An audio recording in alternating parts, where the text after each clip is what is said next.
Hi everyone and welcome to the Orchid Man channel. This is Rob, and in today's episode on IDs I will be doing an ID about this beautiful Paphiopedilum Leeanum. So, as probably many of you actually have heard and seen, this is a very popular hybrid, which is so popular that sometimes is being pronounced as very common and uninteresting. However, as you can see, the flower itself is stunning, and one of the most important part of the information I would love to share with you is this flower is one of the oldest hybrids known to man in terms of Paphiopedilums, because it remembers the Victorian, if not the Georgian times, when the first actual hybrids of Paphiopedilum have been brought to England by the adventurous botanists and horticultural scientists.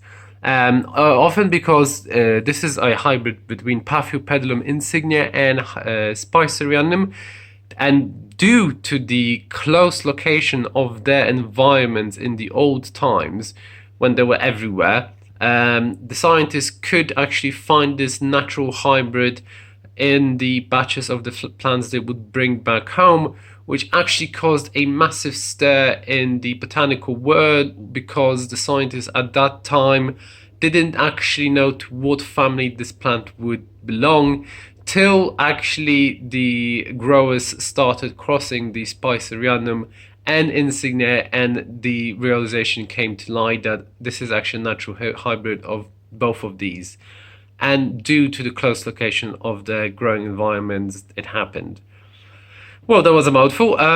So anyway, this flower has been, and it's still very popular as corsages and in bouquets because of the sheer size of the flower and the impressive lip, which is white and green with a lot of purple spotting, and also the lovely green to yellow shades and the dark lip.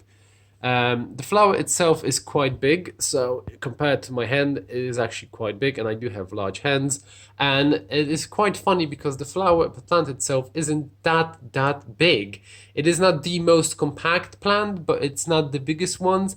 And as you can actually see, the spike itself is absurdly thin in comparison to the flower itself. So I would actually always suggest to stake it, just to make sure that when you're transporting it or moving to the water, to water it, not to break it just because it's going to flop around the whole place.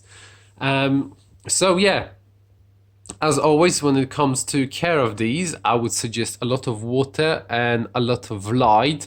Make sure that the medium you are using is going to resemble the so-called trash on the ground level. So I would use stones, bark, chips, some charcoal, some perlite, and some other mix, just to create this aerated medium, which is diverse and will provide, I believe, a slight substitute to what this plant would experience in the nature. So yeah guys, this is this short ID on my Paphiopedilum Leeanum, which is a lovely hybrid, and I'm actually deeply surprised because this is the first flower I have on this one in my house, that when it grew, the actual bud was 1/10 of the size of what the flower is itself. So it is a plant that gives back a lot, and you will be surprised when you grow it. Okay, thank you so much, and if you like the video, put a comment and subscribe to my channel for more. Thank you, bye.